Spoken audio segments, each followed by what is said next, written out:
Olá, gente, boa noite a todos. Mais uma noite, né? Mais uma terça-feira com as nossas classes de palavras. Vou começar devagarinho, que já são 19h09. O pessoal vai entrando aí, eu vou aceitando, né? Ao longo da aula. Como vocês puderam ver aí o compartilhamento dos slides, nós vamos conversar hoje sobre os verbos, né? Sobre essa classe de palavras, entender o que é um verbo e quais são as suas aí, flexões, as suas variações.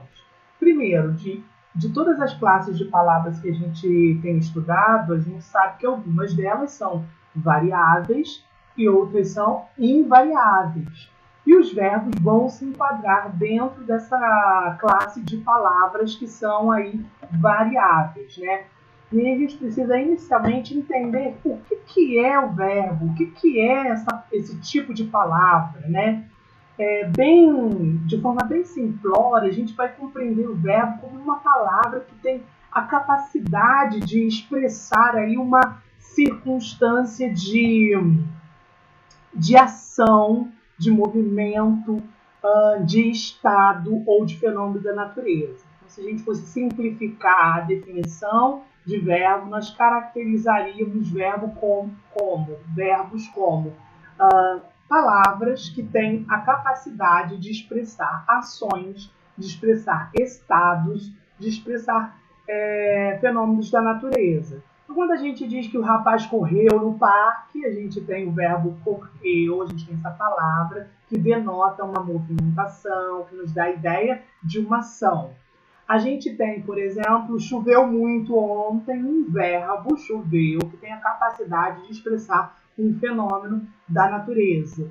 E a gente ainda tem um verbo de estado. Eu estou feliz, é um estado. Amanhã posso não estar, eu permaneço feliz, eu continuo feliz. São verbos de estado, né? Claro que os verbos podem também denotar processos, mudanças de estados, manifestações, enfim, de fenômenos da natureza, como eu mencionei, e outras características. Mas eu acho que você compreendendo que verbo é uma classe de palavra que denota ação, estado ou fenômenos da natureza, você já consegue ter uma visão ampla do que seja o verbo, né? E aí a gente vai compreender que o verbo é uma classe variável, e aí ele varia em quê? Né? A nossa conversa é sempre sobre essas variações. O verbo é uma classe que vai variar em número, em pessoa, em modo, em tempo e em voz. Quando a gente fala em número, a gente já sabe que é singular e plural, então existe aí uma classe de palavras chamada verbo, que pode estar no singular ou pode estar no plural.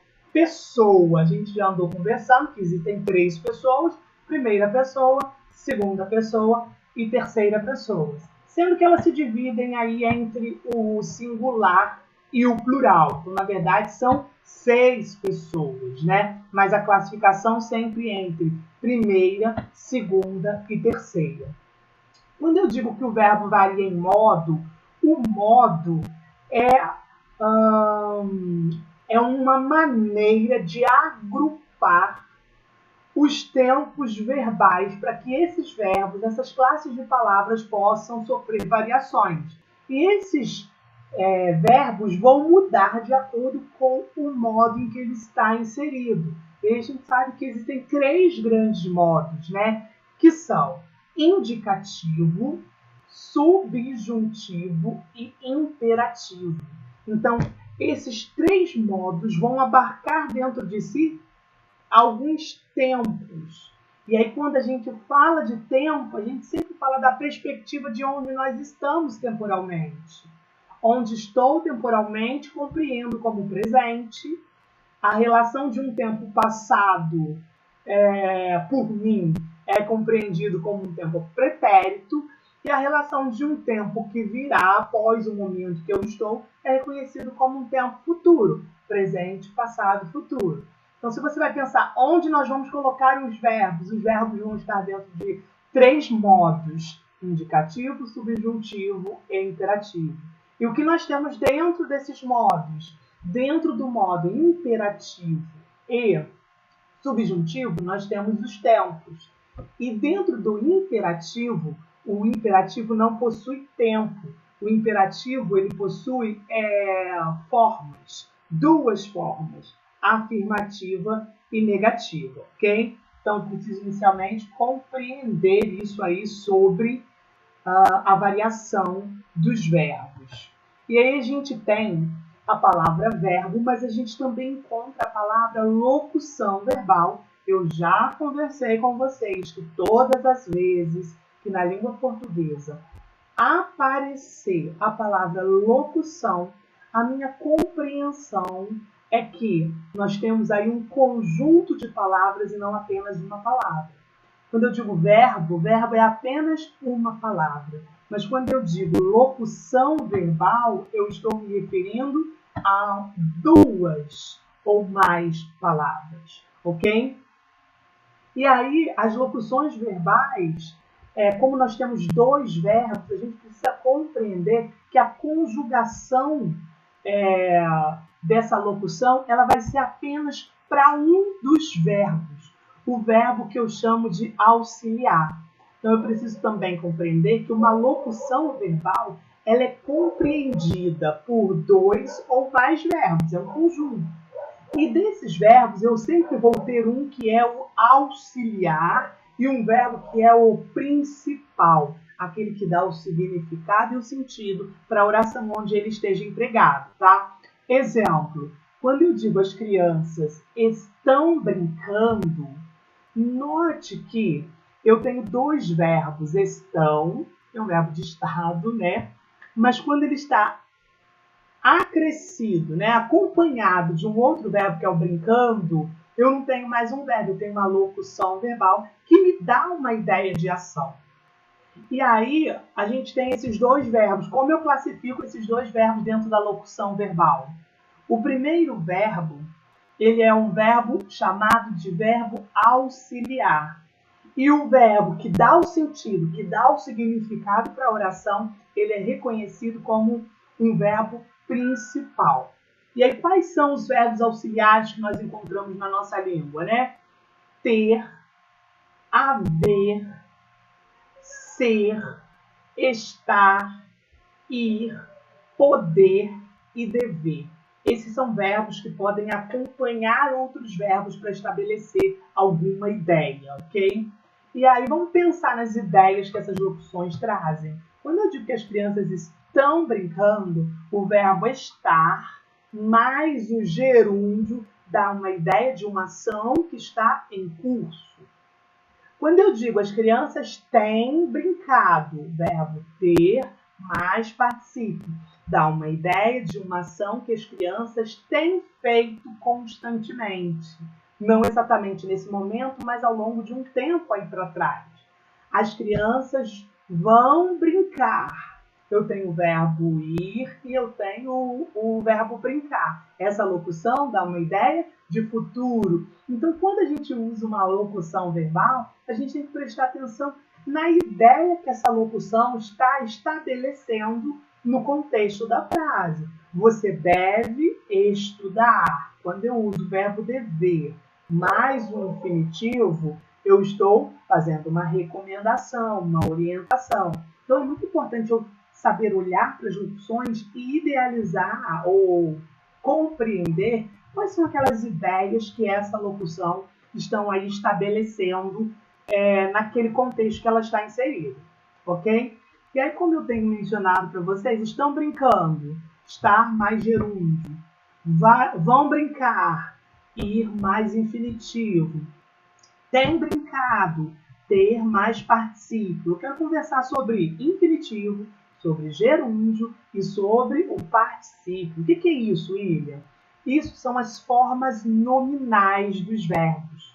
Os verbos possuem formas nominais. E quando eu falo das formas nominais dos verbos, eu estou falando de infinitivo, gerúndio e particípio.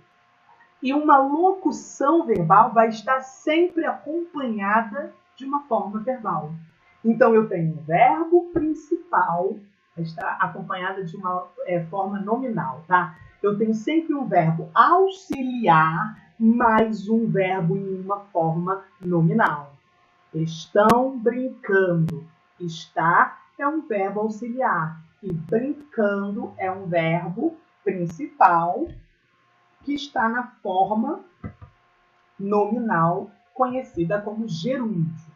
William, mas para que serve o gerúndio, o infinitivo e o particípio? As formas nominais reconhecidas como infinitivo são a origem dos verbos. É o começo dos verbos, né? E qual que é o começo do verbo? O começo do verbo é aquele que não é conjugado. E a gente diz assim, se eu tenho o verbo encontrou, encontrou tem origem o verbo encontrar. Então, encontrar é uma forma nominal, é a forma de origem dos verbos que são conjugados. E aí a gente tem 3 terminações básicas, né? A, er e ir. O que eu chamo de verbos de primeira conjugação, os terminados em A, verbos de segunda conjugação, os verbos terminados em er, e verbos de terceira conjugação, os verbos terminados em ir. Então, se eu pergunto qual o infinitivo? O infinitivo é o começo e a origem do verbo. Cantar, amar, falar, cantar, andar, passear. Verbos terminados em ar são verbos no infinitivo de primeira conjugação.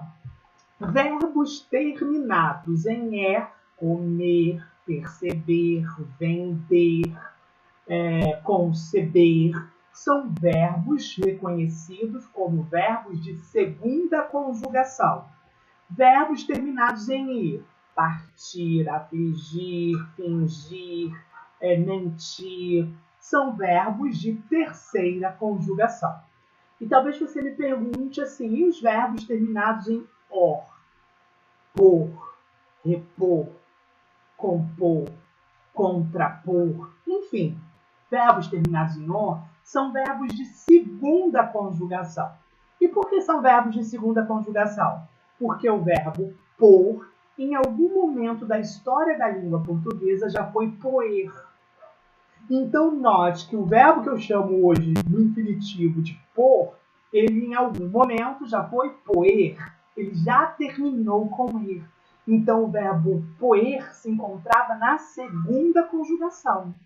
Com o passar dos anos, passou a ser por. E esse verbo permaneceu na segunda conjugação, ok? Verbos terminados em ar, primeira conjugação. Verbos terminados em er e or, segunda conjugação. E verbos terminados em ir são verbos de terceira conjugação.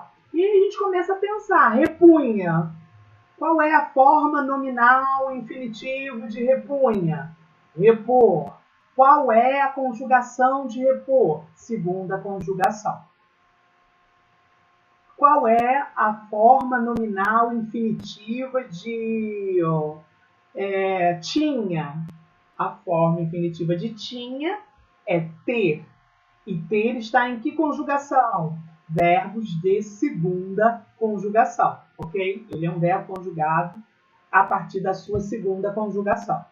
E assim todos os verbos vão ser classificados, né? Todos. Primeira conjugação, segunda conjugação e terceira conjugação. Entendendo que eu os percebo a partir da forma nominal chamada de infinitivo. A segunda forma nominal que eu quero conversar com vocês é a forma chamada gerúndio. O gerúndio é uma forma nominal que demonstra uma ação, um estado ou um fenômeno da natureza que está em curso, que está sucedendo no momento. Então, a gente tem verbos terminados em ar, que são de primeira conjugação, no gerúndio passam a ter o final ando, cantando, amando, passeando, encontrando. Os verbos de segunda conjugação, terminados em er, verbo ter, tendo. Então tem a terminação endo, comendo, vendendo, percebendo. Lembrando que os verbos de segunda conjugação terminados em or, né? Ondo, pondo, repondo, contrapondo. E os verbos de terceira conjugação, partir, terão a terminação indo. partindo, mentindo, fingindo, exigindo, etc. Infinitivo cantar, gerúndio cantando. Infinitivo beber, gerúndio bebendo. Infinitivo partir, gerúndio partindo. E aí sobra a última forma nominal, que é uma forma nominal chamada de particípio. O que indica o particípio? O particípio vai demonstrar uma ação concluída, uma ação finalizada. Então, a gente tem os verbos da primeira conjugação, terminados em A, passarão a ter o final ado, cantado, amado, falado. Os verbos da segunda conjugação, terão a terminação ido, comido, vendido, comido, vendido, bebido. E a terminação ir, que é a terceira conjugação, partir, também terão a terminação ido, partido, exigido, mentido, fingido. E o verbo por, né, que é a terminação or, que é reconhecido como segunda conjugação, vão ter a terminação aí osto, né? Posto, reposto, contraposto. Então, a gente tem aí as 3 formas nominais. Infinitivo, a origem do verbo. Gerúndio, ele atribui ao verbo uma ideia de ação em curso, ou estado, o fenômeno da natureza, né? O particípio, que ele atribui ao verbo uma ideia de conclusão, tem a terminação ado. Então, é ar, ando e ado. Ir, indo e ido. Endo e ido. Essas são as terminações das formas nominais. Infinitivo, gerúndio e particípio. São importantes? Muitíssimos. Por que são muitíssimos importantes essas formas nominais? Porque as formas nominais acompanham os verbos auxiliares. Elas estão sempre juntas em uma locução verbal. Não existe uma locução verbal sem uma forma nominal. É sempre um verbo mais a forma nominal. E é sempre um deles que vai estar conjugado. E esse conjugado não vai ser a forma nominal. Vai ser o verbo auxiliar. Note, eu estou estudando. Está conjugado. Estudando é a forma nominal de gerúndio. Do verbo estudar, que é um verbo de primeira conjugação, ok? Terminado em ar. A gente tem eu quero estudar. Note, eu quero estudar. Eu tenho o verbo querer, que é o verbo principal. Este está conjugado. O auxiliar sempre conjugado. Já a forma que está nominal acompanhando, eu quero estudar, é o infinitivo, com a terminação ar, primeira conjugação do verbo estudar.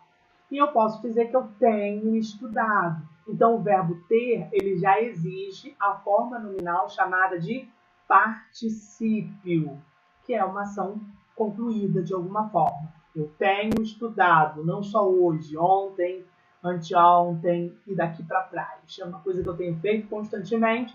Então, veja, locuções verbais são constituídas de verbos principais e verbos auxiliares. Quem sofre a conjugação? Quem sofre a variação? Os verbos auxiliares, porque os outros verbos são formas nominais. Por que eu estou falando isso? Existem algumas questões na língua portuguesa que eu percebo muitas pessoas errando, principalmente quando o verbo auxiliar é o parecer. Aquelas crianças parecem serem estudiosas, entende? Parecem serem.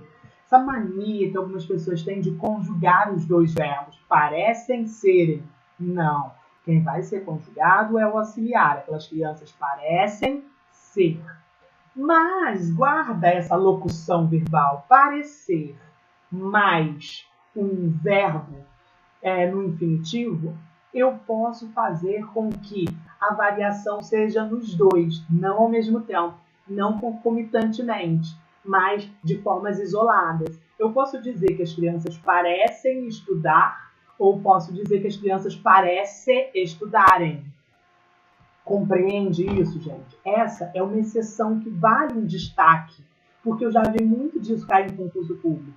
A construção da locução verbal do verbo parecer, mais um verbo no infinitivo. Lembrando, cantar, amar, caminhar, estudar, verbos terminados em ar, isso é infinitivo. Ir e ir. Parecer mais infinitivo, eu posso fazer com que os dois verbos sofram a variação, desde que não no mesmo momento, no mesmo instante. Ok?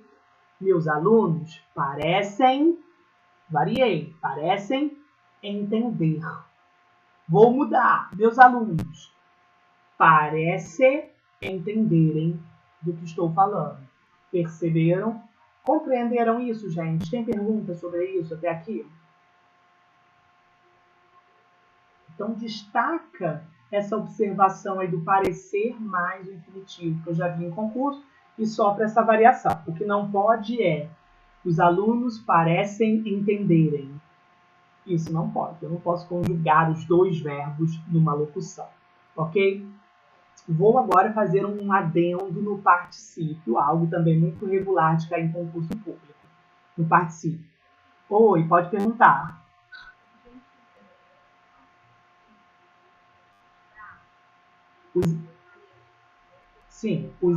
Os alunos parecem, no singular, os alunos parecem entenderem. Note que eu variei, que eu conjuguei o segundo verbo, entenderem. Os alunos parecem entenderem. Agora, eu posso mudar isso, eu posso conjugar o primeiro. Os alunos parecem entender.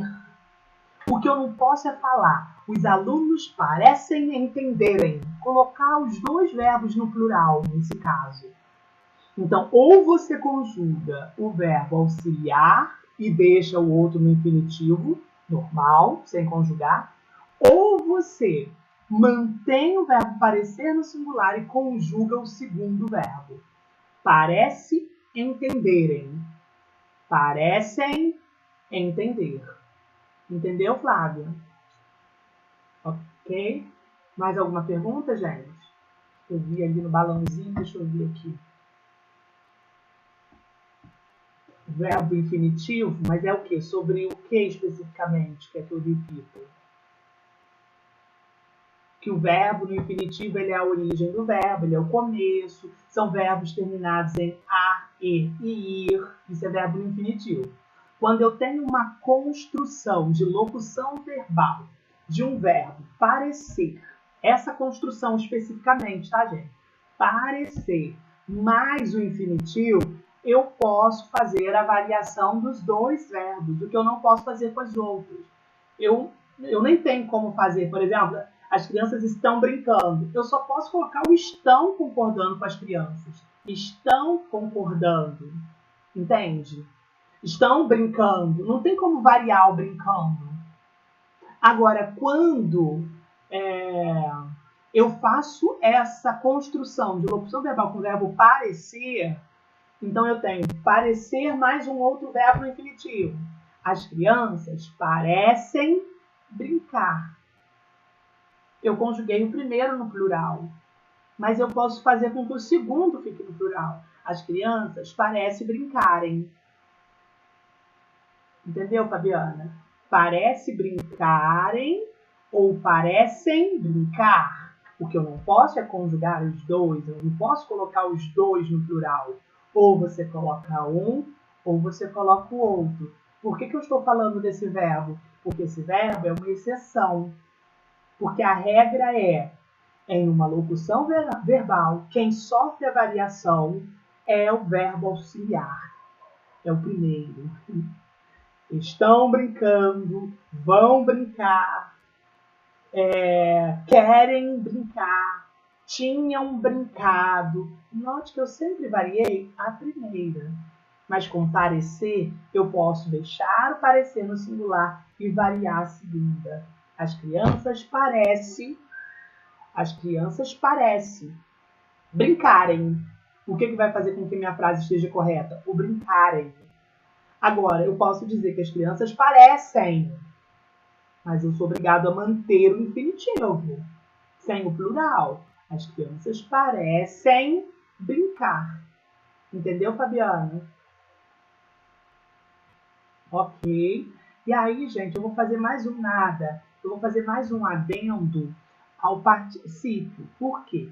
Isso também é muito comum no concurso público e causa algumas dúvidas em virtude do nosso linguajar coloquial, né? O que eu preciso saber? Primeiro, já entendemos o que é particípio. É uma forma nominal que dá a ideia de algo já concluído, né? Dá uma ideia de uma terminalidade. Mas eu preciso saber que existem dois tipos de particípios. Um particípio, ele pode ser regular. E o que eu apresentei para vocês são particípios regulares. O que é o particípio regular, William? Terminados em ado e ido. Cantado, amado, partido, combatido, comido. Isso tudo é particípio regular. Mas eu pergunto para vocês, todo particípio termina em ado e ido? Não. Ah, não, William? Não. Os que não terminam em ado e ido são reconhecidos como particípios irregulares. São grupos de verbos diferentes. Exemplo, eu digo cantar, cantado, comer, comido, vender, vendido, dever, devido, corrigir, corrigido, comer, beber, bebido. Mas quando eu chego no escrever, eu falo escrevido? Eu não falo escrevido. Eu digo qual particípio de escrever? Escrito. Então, note que o particípio de escrever é escrito. É um particípio irregular. Outro verbo irregular. Vamos lá. Comer, comido, vender, vendido, estudar, estudado, andar, andado, perceber, percebido e fazer. Feito. Ninguém vai me dizer fazido, né? Ai, tem fazido. Não, tem feito. Então, note que o verbo fazer também é um verbo irregular quanto ao seu particípio. Então, existem 3 grupos de verbos particulares. Já disse 2. O básico, regular e irregular.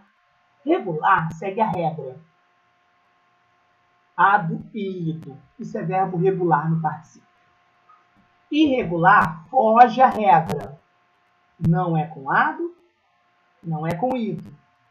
Vimos o exemplo. Ver, visto. Escrever, escrito. Fazer, feito. E ainda existe um grupo de particípios que são reconhecidos como particípios abundantes. O concurso público adora esses, tá? O que são particípios abundantes? O que significa algo abundante? Que tem muito, que tem fartura. Na verdade, quando eu falo de particípio, é que tem mais de uma forma. Existem particípios abundantes, que são verbos que possuem 2 formas. Ai, como assim, William? Vamos pensar. Morrer. Gente, quais são os particípios de morrer? Qual vocês conseguem lembrar? Morrer, morto, mas tem outro. Qual que é o outro? Morrido. Tinha morrido. Tá com medo. Morrido. Morrido e morto. Vocês perceberam que o verbo morrer, ele possui 2 formas de particípio. Margarete, qual das duas seria regular? O morrido ou o morto?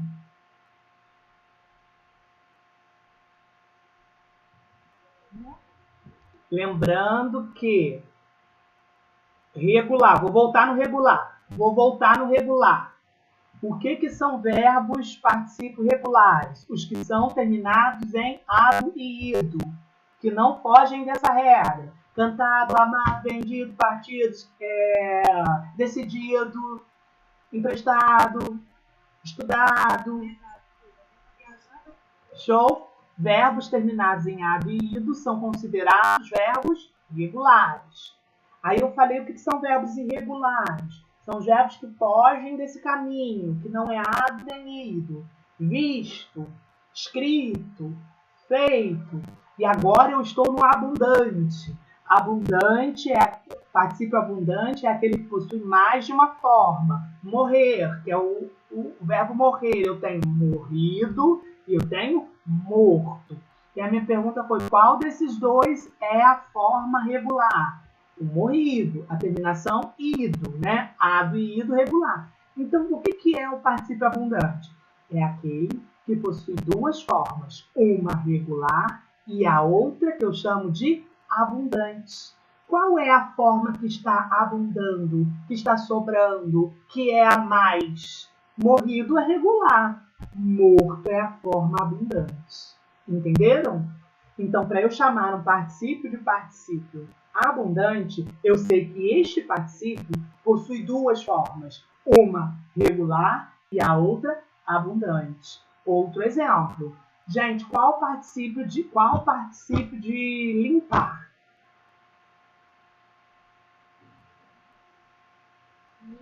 Limpo, limpo e limpado.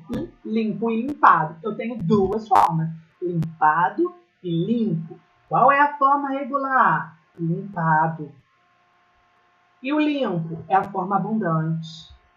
Deu para entender? Então, eu tenho três classificações para o particípio: regular, irregular e abundante. Então, eu vou fazer uma pergunta para vocês. Vou pegar um particípio, vocês vão me dizer se esse particípio... Vou falar um verbo, vocês vão me dizer se esse verbo ele tem o particípio regular, irregular ou abundante. Pense primeiro, tá? O primeiro verbo é eleger. O verbo eleger tem particípio regular, irregular ou abundante?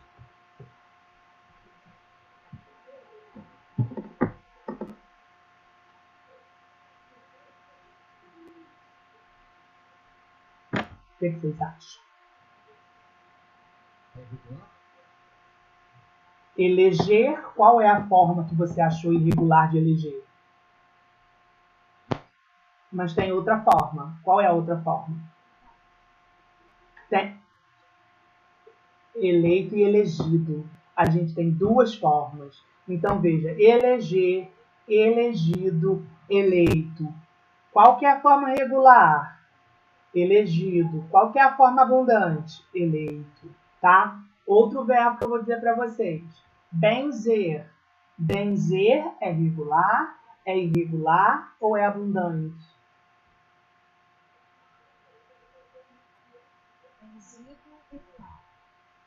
Todo mundo concorda que ele é regular?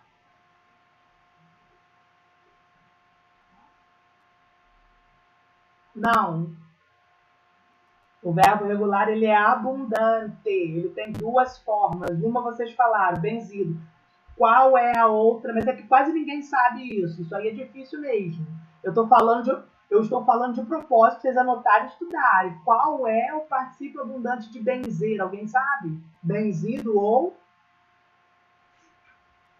bento. Bento. Então, note que o verbo benzer pode ser benzido ou bento. Qual é a forma regular? Benzido. Qual é a forma abundante? Bento. Ok? Nossa, eu nunca ouvi isso, William. Então, seguramente você já usou uma frase errada com o verbo benzer. Eu digo que o padre, ele tinha benzido o bebê. O padre tinha benzido o bebê. Mas e quando eu digo o bebê foi benzido? O bebê foi bento. E aí que eu quero entrar numa nova conversa com vocês. Por quê? Se eu tenho um grupo de verbos que são particípios, né? Particípio abundante, eu tenho duas formas, eu posso usar qualquer uma? Eu posso escolher qual que eu vou usar? Não. Tem regras. E quais são as regras? Eu preciso aprender. Por que eu digo que o bebê, que o padre tinha benzido e eu digo que o bebê foi bento? Note que na primeira frase eu usei a forma Nominal, particípio regular do verbo benzer, benzido. E na segunda eu usei a forma abundante.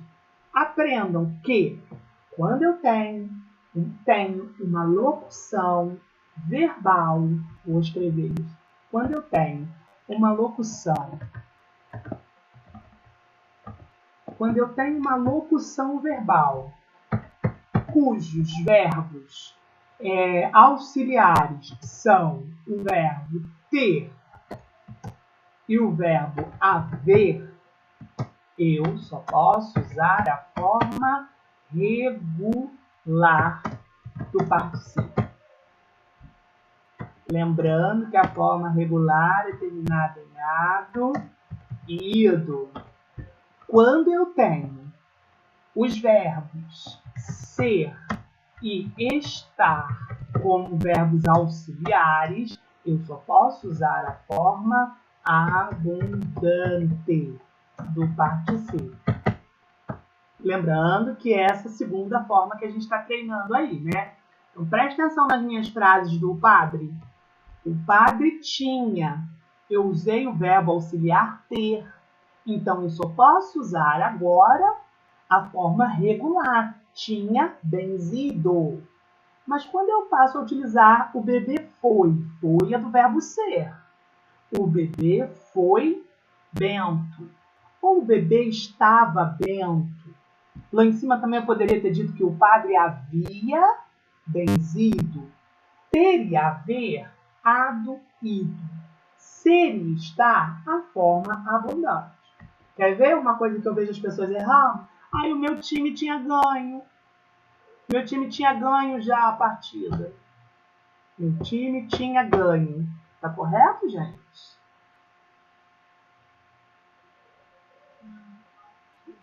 Tinha ganhado. Eu estou usando que verbo auxiliar? Ter. E o verbo auxiliar ter e haver exige a forma regular. Meu time tinha ganhado. Agora, a partida foi ganha. O torneio foi ganho. Ok? Ah, eu tinha salvo tudo. Agora perdi. Eu tinha salvo. Não. Eu tinha salvado. Agora o documento foi salvo. Perceberam a diferença do uso do particípio abundante? A forma regular está acompanhada sempre do verbo ter e haver. E a forma abundante está acompanhada de estar e ser. Lembrando que o particípio ele vai ser variável, né? Eu digo, o documento foi salvo. Os arquivos foram salvos. Ok? A carta foi salva. Note que esse particípio ele pode sofrer a variação, né? Salvo, salva, salvos e salvos. Ganho, ganha, ganhos e ganhas, etc. Né? Pergunta, gente, do particípio? Deixa eu fazer uma consideração que me parece muito simples, mas eu acho que vale a pena conversar com vocês. O verbo pegar, gente. O verbo pegar, ele existe duas formas, ele é abundante, né? Pegado, pego. Os bandidos foram pegos. O policial tinha pegado, não pego, o policial tinha pegado os bandidos. Agora, o que eu vejo as pessoas errando muito é o verbo trazer. Trazer é um verbo regular, trazido, ponto final. Eu não posso utilizar trazido e trago. Eu tinha trago, eu não tinha trago nada. Primeiro que eu estou usando o verbo ter. E o verbo ter, ele exige o verbo regular. Eu tinha trazido. E segundo, que trago só pode ser usado no presente quando eu estou conjugando o verbo tragar. Eu trago o cigarro. Ou do verbo trazer, eu trago o cigarro para você. No presente conjugado, ele existe. Mas no particípio, não. Trago não é particípio abundante. O verbo trazer só existe um particípio, que é regular, trazido. Eu tinha trazido. Então, pode abolir trago. Eu tinha trago. Se eu soubesse, eu havia trago. Não, eu havia trazido. Ok? São duas informações que as pessoas se confundem muito no dia a dia. Eu acho que até o pegar também, que as pessoas adoram usar pego, né? Ah, eu tinha pego. Se eu soubesse, eu tinha pego. Eu não tinha pego. Estou usando o verbo ter. Eu tinha pegado. Eu havia pegado. Tá bom? Dúvidas? Ok até aqui? Tá. Sobre as flexões dos verbos. Ah, não, vou voltar que eu pulei. Sobre a estrutura do verbo, eu falei aí com o pessoal que vai fazer a prova para Barra Mansa, né? Que as palavras têm uma estrutura. Nós falamos um pouco sobre isso. Qual é a estrutura do verbo? O que o verbo tem? Quem lembra? O R é de quê? Quem lembra? Pensa na palavra e a estrutura da palavra. O R.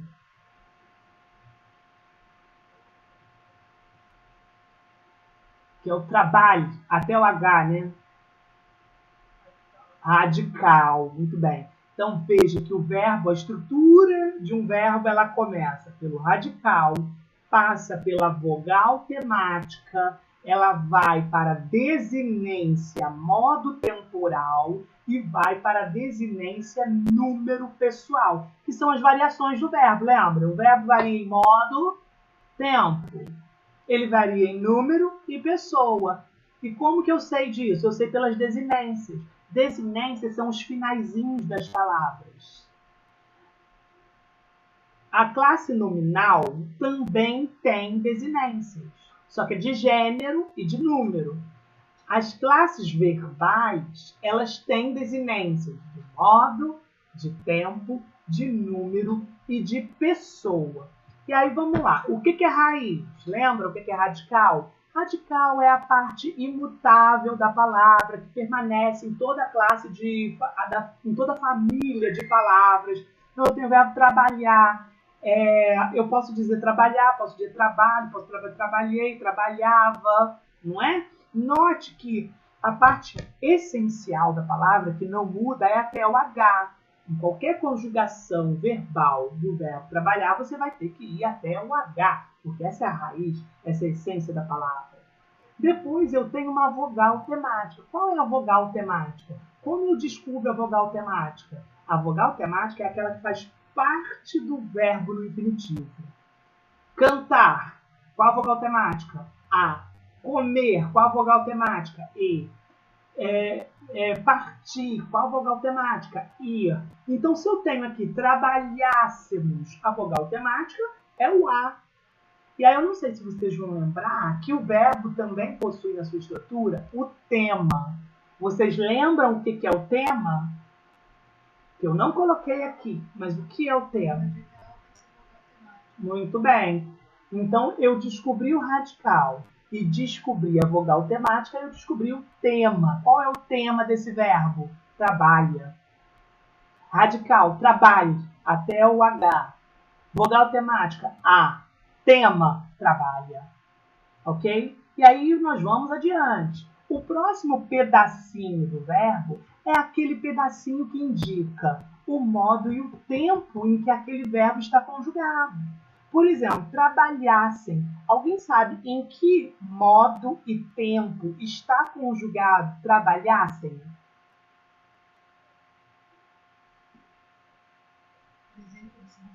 Presente de subjuntivo. E você só sabe isso porque você viu ser.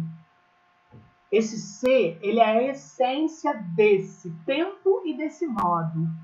Todo verbo conjugado no pretérito do subjuntivo, ele tem o se, S-S-E. Pretérito do subjuntivo. Se eu cantasse, se eu comesse, se eu vendesse, se eu partisse, se eu repusesse, se eu compusesse. Perceberam que em todos os verbos que eu conjuguei tinha o se? Isso é prova que isso é uma desinência de modo e de tempo. Isso que me faz identificar aí em que tempo e modo está.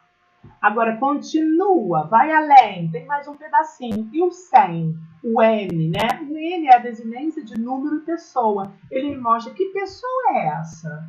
E que número é esse? primeira, segunda ou terceira pessoa trabalhassem, terceira pessoa, eles trabalhassem. E eles está no plural. Então, eu tenho um verbo que está na terceira pessoa do plural. Como é que você sabe, William? Porque eu vi a desinência dessa pessoa. Eu vi a desinência desse número. Então, cada pedacinho do verbo contribui para uma coisa.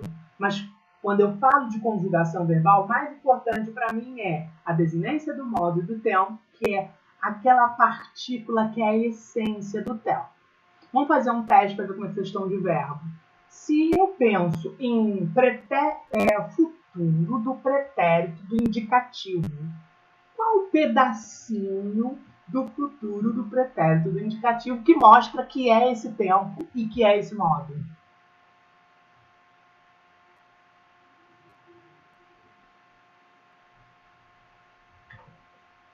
Como é que eu conjugo o verbo cantar no futuro do pretérito? Cantaria. Então, qual pedacinho faz parte desse modo, desse tempo? Não só o ia. Uria, uria, cantaria, contaria, comeria, beberia, venderia, poria, ria. Claro que vai mudando as pessoas. Cantaria, cantarias, cantaria, cantaríamos, cantarieis, cantariam. Mas todos eles têm uria. Então, uria é a desinência que me mostra esse tempo e esse modo. Agora, quando a colega disse ia é um pedacinho de outro tempo, do mesmo modo, indicativo, mas é um outro tempo que não o futuro do pretérito. Quem lembra? O ia faz parte de qual dos tempos do indicativo? Ia.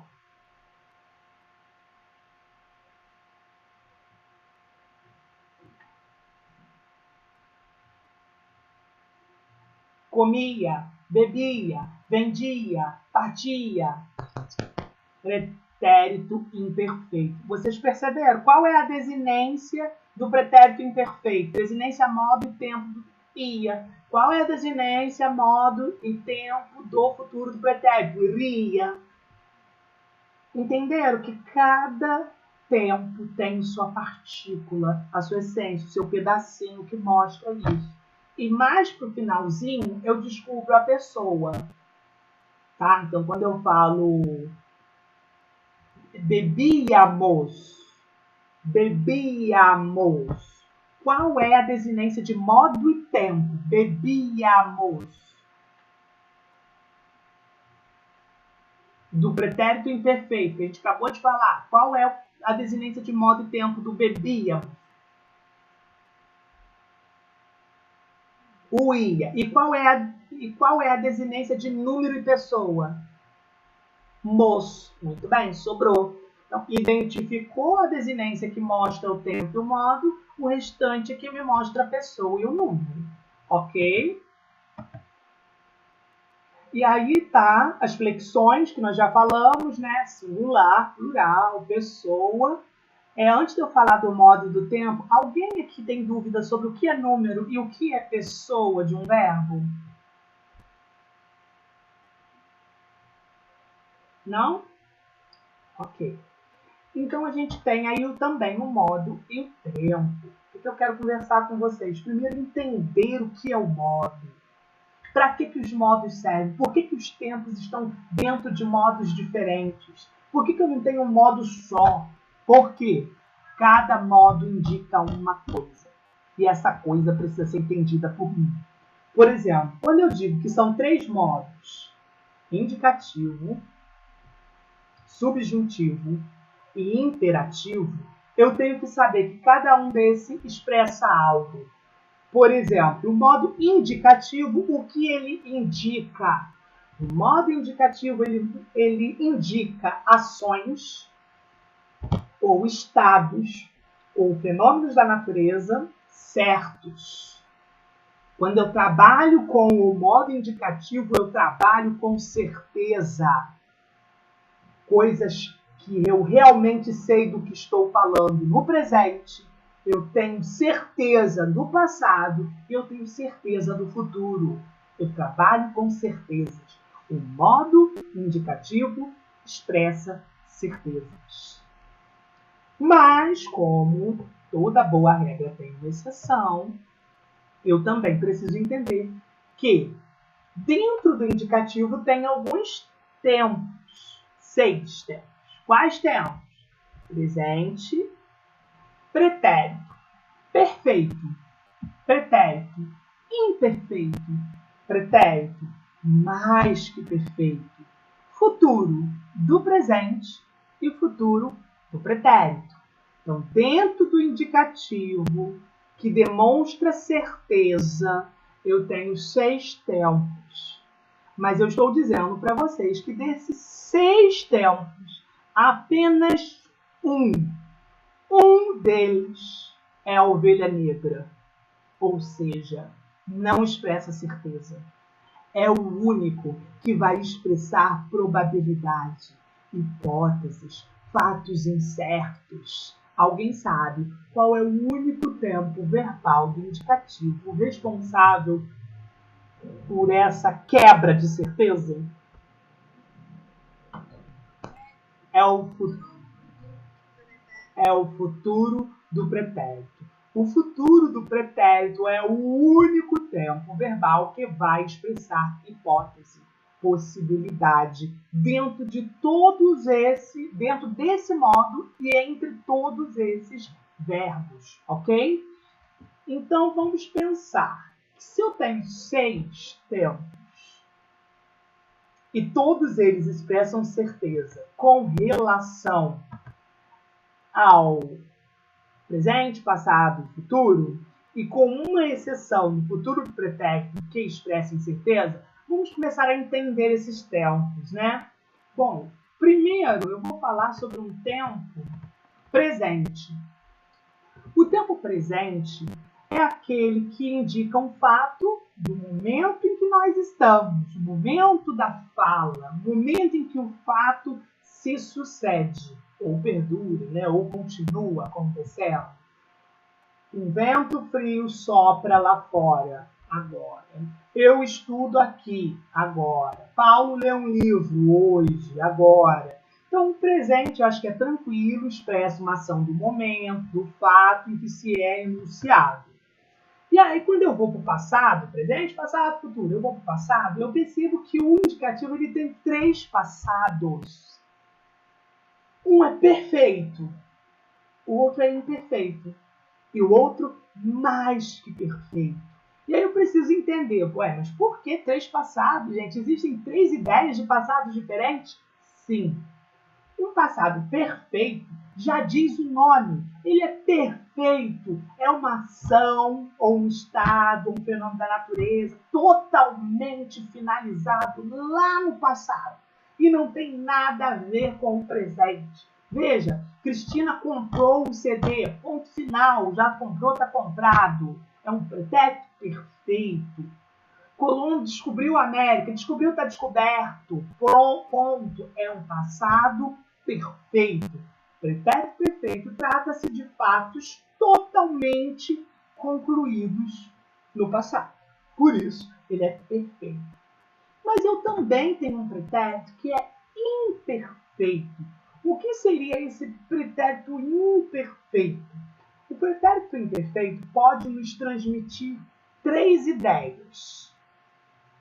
A primeira é um fato que aconteceu no passado, mas a sua ocorrência é continuada.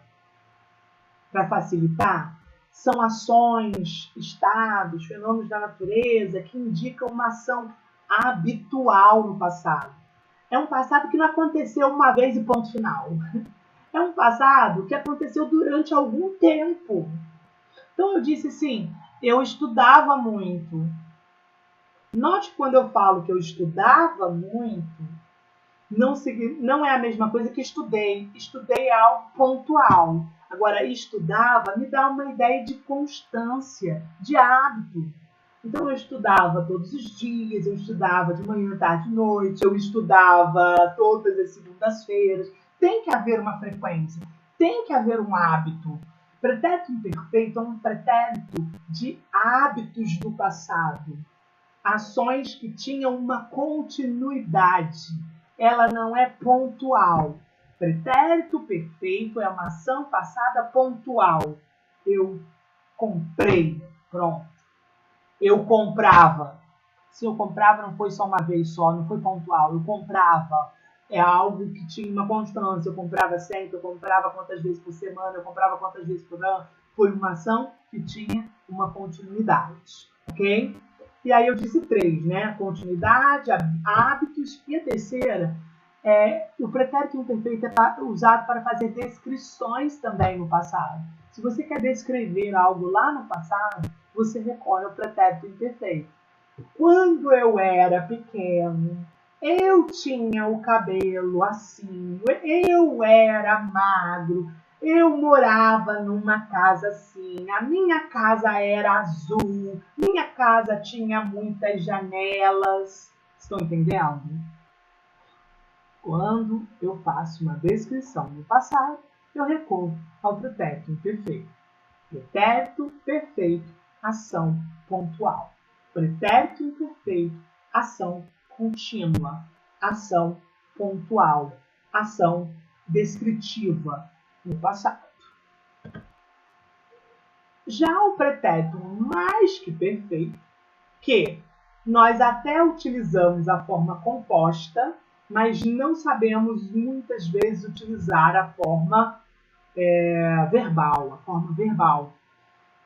que é aquele verbo, né? Encontrar, a fugir, a sair, a ver. Isso aí cai em desuso na nossa língua.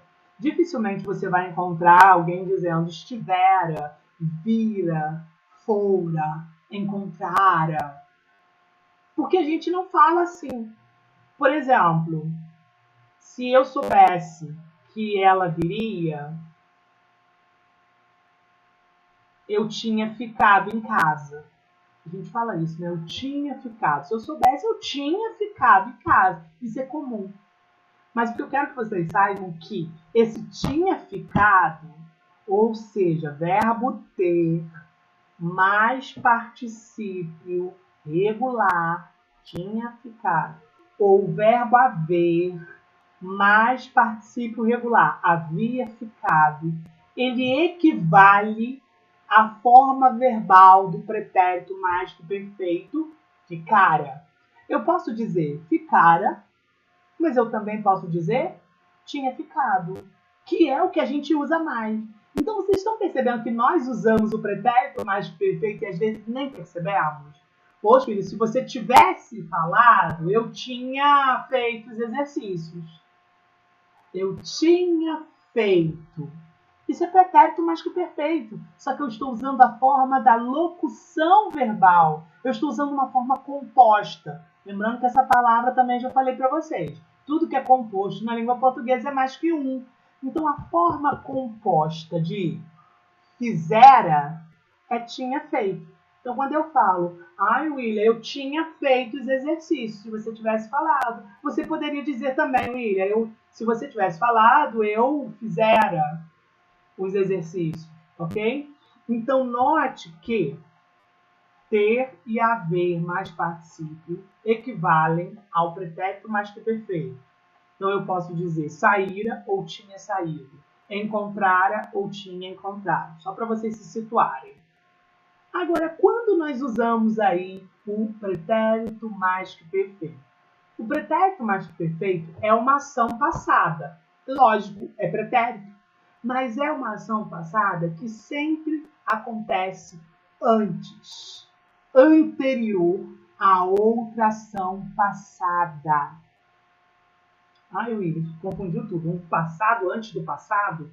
Um passado antes do passado. Eu preciso, no mínimo, de 2 ações passadas para eu perceber qual aconteceu primeira. Quando cheguei a casa, minha mãe saíra. Presta atenção na minha frase. Quando cheguei a casa, minha mãe saíra. Minha mãe já saíra. E eu posso inverter a frase, tá, gente? Minha mãe já saíra quando cheguei a casa. O que eu quero que vocês percebam é que eu tenho 2 ações passadas nessa frase. Quando cheguei, pretérito perfeito. Quando cheguei, minha mãe saíra. Saíra. Cheguei e saíra. Por que eu usei saíra como pretérito mais que perfeito? Porque essa ação verbal aconteceu antes de eu chegar. Essa é uma ação passada que aconteceu antes de outra ação passada. Então, veja, eu cheguei, minha mãe saíra. Qual que aconteceu primeiro? Minha mãe já tinha saído. Lembra que eu posso falar tinha saído? Minha mãe tinha saído. Isso aconteceu antes. Então, isso é pretérito mais que perfeito. É uma ação passada anterior a outra ação passada. Olha os meus exemplos. Quando a polícia chegou, o ladrão já fugira. O ladrão fugiu antes da polícia chegar. Então, é uma ação passada anterior à ação da polícia. A ação passada do ladrão foi uma ação anterior à ação passada da polícia. Primeiro eles fugiram e só depois a polícia chegou. Quando ligamos a televisão, o jogo já terminara. Veja, que o jogo terminou antes, é uma ação passada, de eu ter ligado a televisão, que é outra ação passada. Uma ação passada anterior a outra ação passada recebe o nome de pretérito mais perfeito. Deixa eu ver aqui o que estão me perguntando.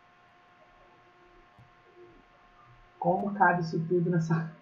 Então, eu sei isso porque eu dou aula disso, né? Não tem como, né? Se eu não souber. Mas é questão realmente da gente ter que pegar firme nos estudos. Por isso que eu digo... Por isso que eu digo que o estudo da língua portuguesa, ou qualquer área, né, não só português, qualquer área, matemática, para concurso público, ele precisa ser constante. Nós estudamos até passar no concurso. Nós não devemos estudar para passar no concurso. Então, uma coisa é um aluno que já está há algum tempo estudando língua portuguesa e está vendo, e revendo, e vendo, e revendo. Um dia isso vai aí ficar na sua cabeça, nem que depois desapareça, mas vai. Do que um aluno que abriu o edital, vou estudar. E aí vocês estão vendo, por exemplo, eu falar isso uma vez. Claro que vocês vão precisar ter uma rotina de estudo além dessa que nós estamos tendo, porque senão não vai fixar mesmo. Então, quando eu convido todo mundo para participar do meu curso regular de língua portuguesa, é para que você fique estudando sem estresse, sem correria, sem grande pretensão. Você vai estudando até isso entrar na sua cabeça.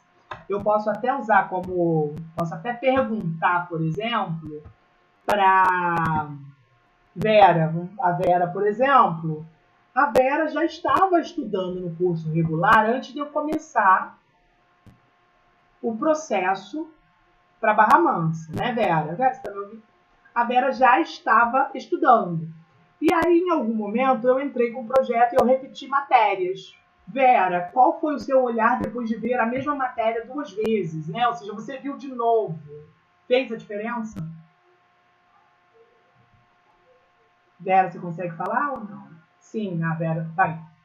Não só a Vera, como outras pessoas aqui que já estavam estudando.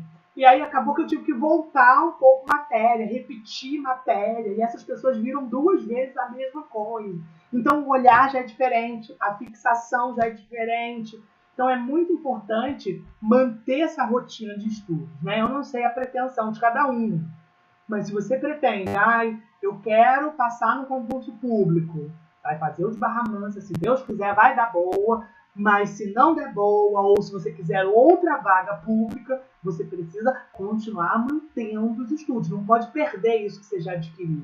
Então, a gente estuda até passar. Quando as pessoas me perguntam como que eu passei em 7 concursos públicos, foi exatamente estudando de maneira corrente. As pessoas me perguntam como eu passei para a prova do mestrado. Foi estudando continuamente. Eu não estudei para uma especificamente. Eu estudei 1 ano antes. Foi uma rotina. Todo dia lia a mesma coisa, todo dia lia a mesma coisa. Eu explicava em frente ao espelho para mim mesmo e eu ia vendo até eu não aguentar mais. Quando eu não aguentava mais é que eu achava que estava bom. Então, assim que eu estudo para concurso público, eu estudo até eu achar assim, estou de saco cheio, não aguento mais estudar isso que eu sei. Esse é o ponto que eu quero. É assim que as pessoas precisam começar a olhar para o estudo, né? Porque A minha preocupação até foi quando eu comecei a repetir matéria, o pessoal que já estava no curso achar assim, ai, que coisa chata, tá repetindo. Mas eu até brinco com vocês. Quando vocês acharem que já tá chato, que você já entendeu, que você não aguenta mais, esse é o ponto ideal. Esse é o ponto que você aprendeu, ok? Então, não se apavore, é assim mesmo, são muitos conteúdos. E aí, a Vera está colocando, eu estou aprendendo. E aí, se a Vera permanecer os estudos e me ver dando novamente as mesmas aulas, isso vai fixando, isso vai ficando. Até um dia que a gente não perde mais, né? Pega a prática de concurso. Ok? Pretérito mais perfeito, uma ação passada, anterior a outra ação passada. E aí, vamos para os futuros. Eu tenho dois, o futuro do presente e o futuro do pretérito. Vocês já sabem que o futuro do pretérito é a ovelha negra. É o único futuro que faz o quê? É o único futuro que dá ideia de hipótese, possibilidade, algo que não é certo. E o futuro do presente? É o oposto. O futuro do presente é uma ação futura certa. O futuro do pretérito é uma ação futura provável. É um futuro que eu não tenho certeza, pode acontecer. Já o futuro do presente, amanhã eu sairei. Agora, quando eu digo eu sairia amanhã, eu não sei. Eu não tenho essa certeza, ok? Essa é a diferença entre os futuros. E aí eu vou entrar no subjuntivo. Bom, eu já entendi que o imperativo é um modo verbal de certeza, com exceção do futuro do pretérito. Agora, eu vou entender que o modo subjuntivo é um modo que trabalha com as incertezas, com as hipóteses, com as possibilidades, com as probabilidades. São dois universos. O universo indicativo, que é da certeza, e o universo subjuntivo, que é da incerteza. Preste atenção. Quando eu estou certo de algo, eu recorro ao indicativo. Quando eu quero trazer uma possibilidade, eu recorro ao subjuntivo. Ou ao futuro do pretérito do indicativo, que é o único que expressa possibilidades futuras. Ok? E aí eu tenho, dentro do subjuntivo, apenas três tempos. Presente, passado e futuro. O presente, ele é utilizado no sentido de expressar desejos, conselhos, orientações ou simplesmente um fato incerto. Exemplo, olha, eu espero que vocês sejam aprovados.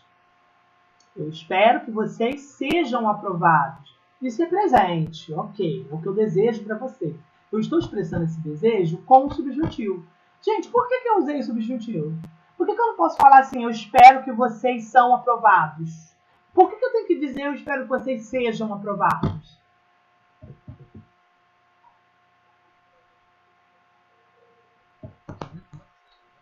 Exato, o concurso não aconteceu, vocês ainda vão fazer a prova, então assim, há possibilidade de vocês serem aprovados, a gente espera isso, mas eu não posso garantir isso.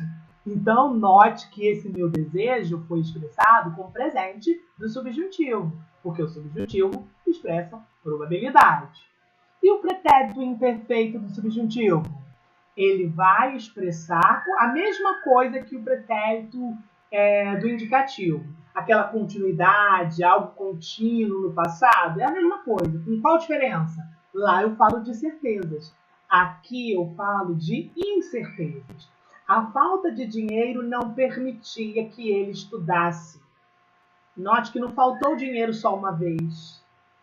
Foi uma coisa constante, contínua no passado, que fez com que ele não estudasse. Então, a ideia é a mesma, né? A ideia não, a ideia de continuidade é a mesma, mas a indicação dos tempos não são a mesma. Lá, certeza. Aqui, incerteza, ok? eu estou dizendo que a falta de dinheiro não permitia. Permitia é pretérito imperfeito do indicativo, é certeza. Eu sei que ele não tinha dinheiro, eu sei que havia uma falta de dinheiro. Agora, a falta de dinheiro não permitia que ele estudasse. Por que eu disse que ele estudasse? Porque eu também não posso garantir que foi somente isso que fez com que ele não estudasse. Então eu tenho as duas questões, né? Permitia, pretérito imperfeito do indicativo. Estudasse, pretérito imperfeito do subjuntivo. Ok? E temos o futuro. O futuro é uma possibilidade também, assim como o futuro do pretérito, que olha para o futuro como uma previsão, o futuro do subjuntivo também é essa previsão. E aí a gente tem assim ainda, para ajudar a pensar nesses tempos do subjuntivo, umas partículas que caminham junto com o presente, que é o que, com o passado, que é o se, que é uma condição. Lembra da conjunção condicional, do sezinho que eu expliquei ontem? Ele caminha com esse tempo aí. E eu tenho quando que acompanha o futuro. Que eu saia. Se eu saísse. Quando eu sair. Então, essas partículas costumam caminhar juntos com esses tempos aí, tá? Preste atenção na minha frase. Quem sabe ainda sou um bom aluno. Quem sabe ainda sou um bom aluno. Pensa nessa frase. Quem sabe ainda sou um bom aluno. Está correto o uso do verbo nessa frase? Não. Por quê? Porque o sou indica algum fato. Quem sabe, pela dúvida.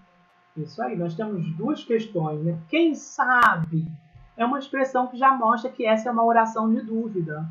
Não tenho certeza. Quem sabe eu ainda sou. Quando eu uso o verbo sou, eu sei que o verbo sou está no presente do indicativo.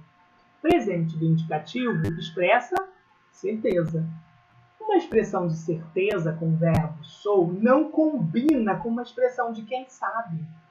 Eu não posso fazer isso. Estou sendo contraditório. Se eu comecei com quem sabe, eu tenho que usar um verbo que expressa essa dúvida. Então não é quem sabe eu ainda sou, é quem sabe eu ainda seja. Eu sempre uso, eu só mudei porque eu sempre uso nas minhas aulas a canção, né? Quem sabe ainda sou uma garotinha. Quem sabe ainda sou uma garotinha. A música tem licença poética, mas nós não temos na prova licença poética. Então, a música, quem sabe ainda seja uma garotinha, e não sou. Outra coisa que eu vejo as pessoas falando, se eu tivesse R$1 eu casava hoje mesmo. Se eu tivesse R$1 eu casava. Casava. Pretérito imperfeito indicativo. Expressa certeza. Se eu tivesse, isso é uma possibilidade, não é certo. Então, se eu tivesse dinheiro, eu casaria. Futuro, casaria. Futuro do pretérito do indicativo, que é o único que expressa incerteza. Então, tem muito isso. As pessoas usavam isso. Se eu gostasse, eu comia. Se eu gostasse de chocolate, eu comia. As pessoas usam muito isso. Elas erram muito essa hipótese. Se eu, né? E aí ela acaba usando o pretérito imperfeito. Muita gente faz isso. E é o futuro do pretérito que deve ser usado. Se eu gostasse, eu comia. Não, se eu gostasse, eu comeria esse chocolate. E não comia. Ok? Eu vou falar do interativo na próxima aula, porque eu quero fazer algumas considerações ainda do subjuntivo. Quais? Trazer à tona uns verbos importantes. Que verbos importantes, William? Deixa eu falar para vocês. Deixa eu acrescentar aqui. Eu quero falar do verbo ter para vocês. Como a gente conjuga o verbo ter no subjuntivo? Bom, no presente, que eu tenho. No pretérito, se eu tivesse. E no futuro, quando eu tiver. Então, tem que prestar atenção nisso. Porque algumas pessoas acabam errando, não o verbo em si, mas às vezes os seus derivados. Gente, o verbo ter e todos os seus derivados vão se conjugar da mesma forma. Qual o verbo que deriva de ter? Reter, por exemplo. Que eu retenha, que eu retesse. Eu vejo gente falando se eu retesse. Gente, se eu digo o verbo ter é eu tivesse, então é se eu retivesse. Se eu falo que o verbo ter é quando eu tiver, eu não posso falar quando eu reter. É quando eu retiver. Tem que prestar atenção nessa história aí do verbo raiz, o verbo primitivo e os seus derivados. Os derivados têm que se conjugar igualmente. Vou pegar um exemplo aqui. Intervir. Verbo intervir. Como a gente vai conjugar o verbo intervir? Alguém pode me ajudar? Que eu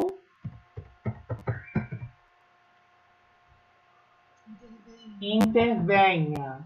Se eu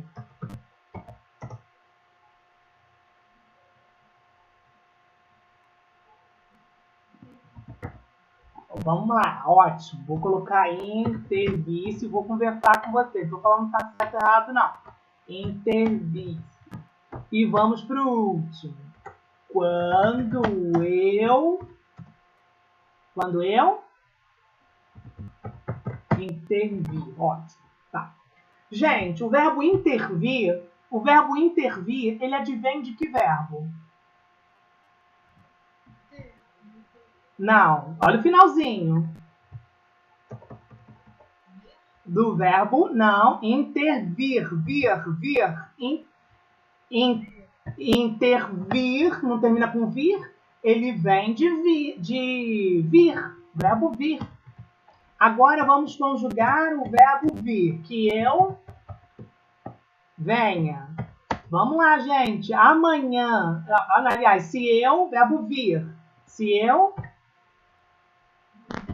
viesse. E vamos para o próximo. Quando eu vier. Agora, olha agora como tem alguns errados lá em cima. O verbo não é intervir? Então, ok, que eu intervenha. Mas eu não posso falar intervisse, porque visse não é do verbo vir. Se eu falo se eu viesse, então se eu interviesse. Quando eu intervir? Não, eu não falei quando eu vier. Então, quando eu intervier. Ok? Agora, outra coisa que eu quero trazer para vocês. Vamos para o verbo rever. Eu quero conjugar o verbo rever. Que eu reveja, se eu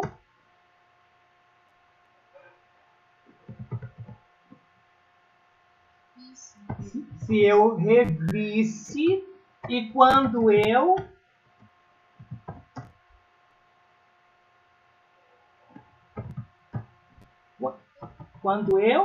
rever. É isso? Tá. Então vamos lá.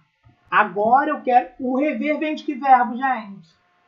Ver. Então eu preciso aprender a conjugar ver. Que eu veja. Que eu veja, se eu visse e quando eu. Cuidado, aí muitas pessoas erram. Gente, o verbo ver não se conjuga quando eu ver no futuro do subjuntivo. É quando eu vir. Aprendam, quando eu vir. Essa é a forma correta. Então, veja, que eu reveja, se eu revisse e quando eu revir. Revir.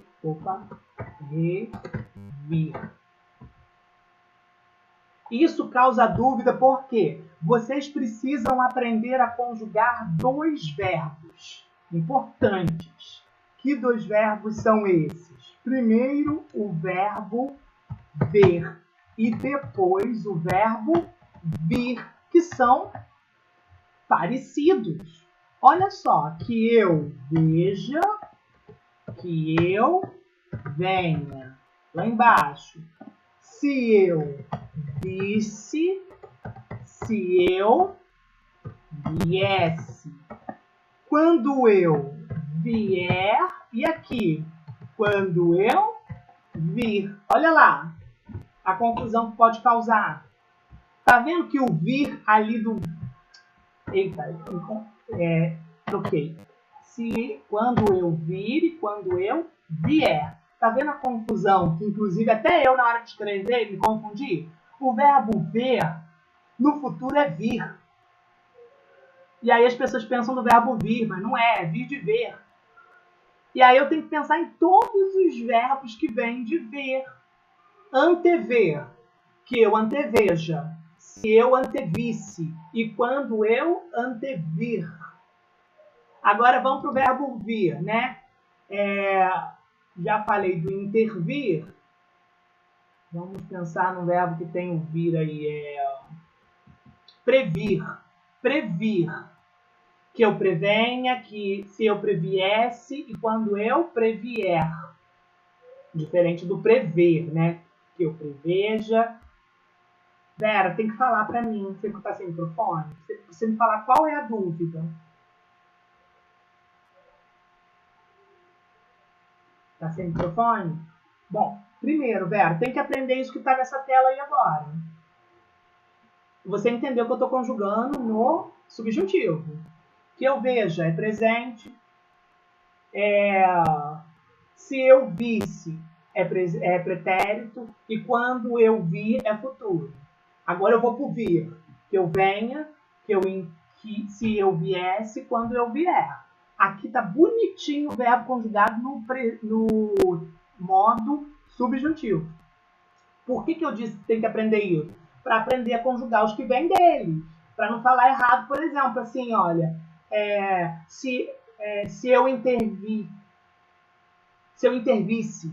Para eu não falar se eu intervisse, por que isso é errado? O verbo não é intervir, vir. Como se conjuga o vir? Olha lá, ó, viesse. Então eu tenho que dizer se eu interviesse. Agora, rever. As pessoas falam assim, então, ver, Vera, é de olhar, ver.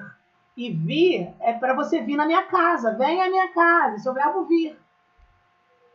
Entendeu? Ver de olhar e vir de vir à minha casa. Venha à minha casa. Então, assim, eles são dois verbos com sentido diferente que se conjugam de maneira que as pessoas confundem. As pessoas falam assim, se eu não mais te ver, Feliz Natal. Se eu não mais te ver. Só que eu estou te ensinando que não se conjuga se eu não mais te ver, se eu não mais te vir, ou quando eu te vir novamente, ok? Então, assim, o primeiro passo é aprender o verbo raiz. E aí depois perceber que tem alguns verbos que vêm deles. E aí eu tenho que conjugar esses verbos de maneira correta. Eu estou falando de subjuntivo, gente, mas isso serve para qualquer verbo, né? Em qualquer modo. Se você pensar no intervir, vamos pensar aqui. Vamos lá. Vamos fazer um outro teste. Aqui.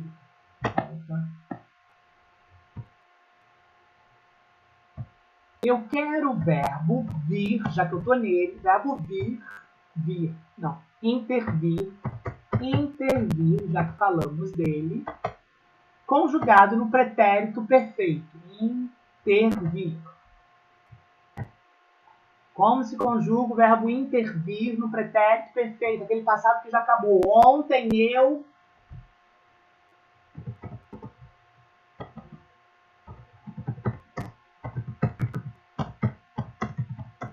Como?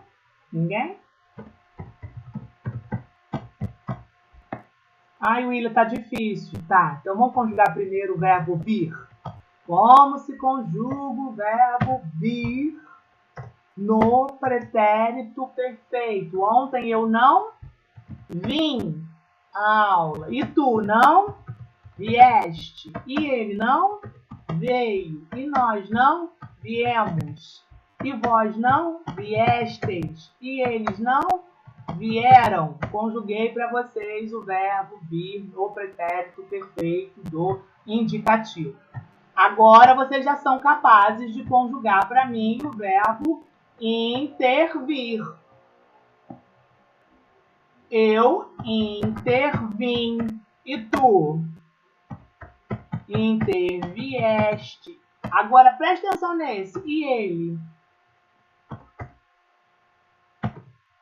interveio. Mas as pessoas erram. As pessoas falam assim: ele não interviu. As pessoas falam: ele não interviu. É um festival de gente errando isso.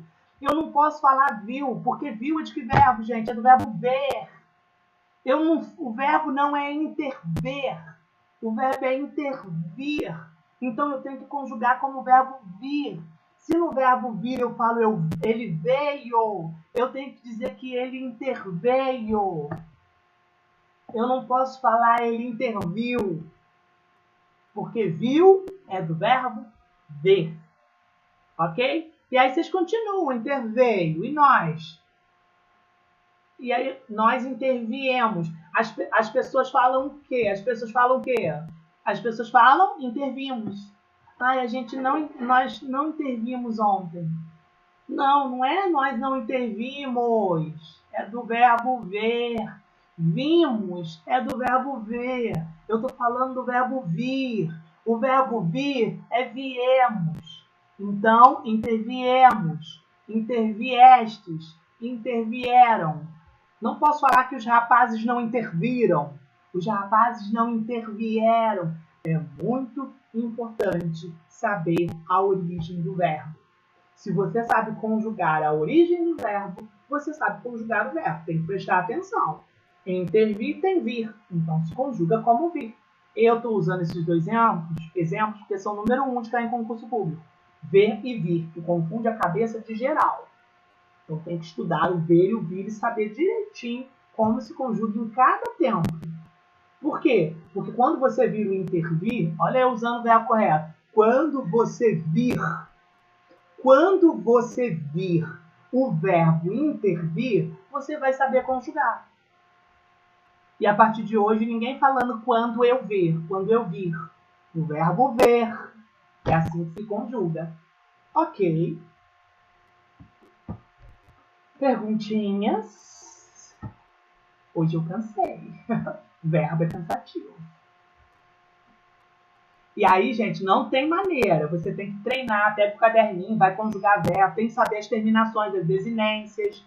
Ó, tem que saber conjugar o presente, tem que saber conjugar o passado, tem que saber conjugar o pretérito imperfeito, que é ava ou ia, cantava ou comia. Tem que saber conjugar o pretérito mais que perfeito, que era, cantara, comera. Tem que saber conjugar o futuro do pretérito, queria, comeria, beberia. Tem que saber conjugar o futuro do presente, que é cantarei, cantarás, cantará, ok? Isso não tem jeito. Tem que estudar as desinências, saber a desinência para saber qual é o tempo e o modo.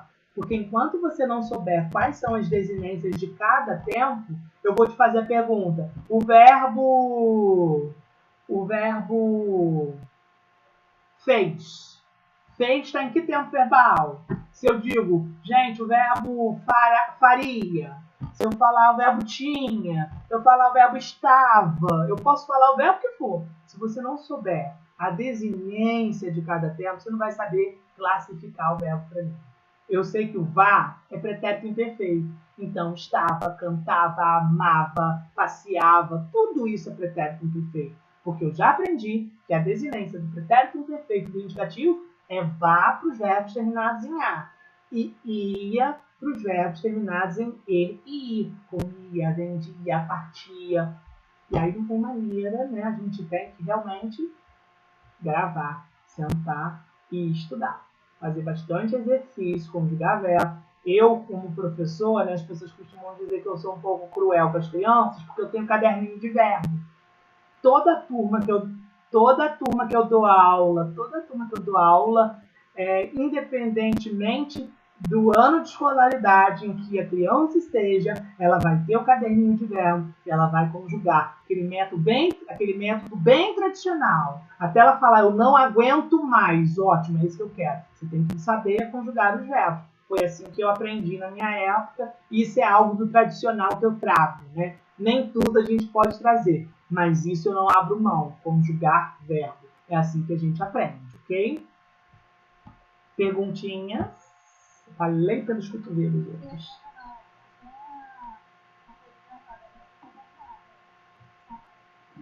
A gente tem que. Isso. Isso aí. Isso aí. A diferença é que, assim, além de a gente memorizar, saber conjugar aquilo, a gente tem que saber o uso, né? Igual eu expliquei para vocês, um passado antes do passado, um passado habitual. Eu tenho que entender na vida como isso funciona, mas não tem maneira de você classificar os verbos se você não souber as desinências. Você vai ter que treinar muito para estudar. Oi.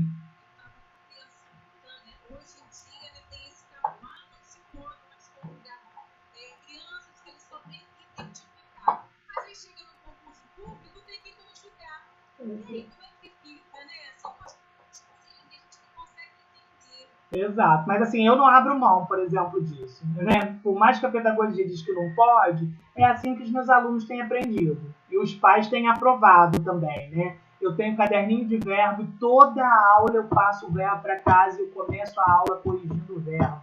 Meus alunos aprendem todo ano a mesma coisa. Estudou comigo no sexto, no sétimo, no oitavo, ele vai estudar a mesma coisa. Verbo, verbo, verbo, verbo. Eu sou um professor de verbo.